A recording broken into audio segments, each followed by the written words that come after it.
teadlikule tegijale. Praegu on käisin siis ettevalmistusperiood, kus väga palju aega veedame just jõusaalis. Sparta juures mulle väga meeldib see, et meil on siin tõstepõrandad olemas.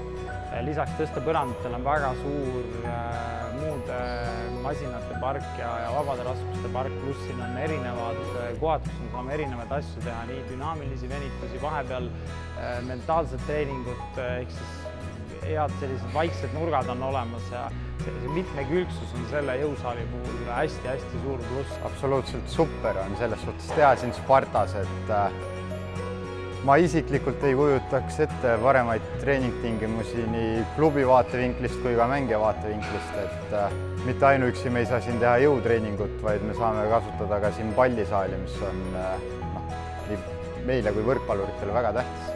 Indrek on meie juures nüüd aasta aega olnud ja ma võin julgelt väita, et mul ei ole paremat üldfüüsilise treenerit olnud kui Indrek.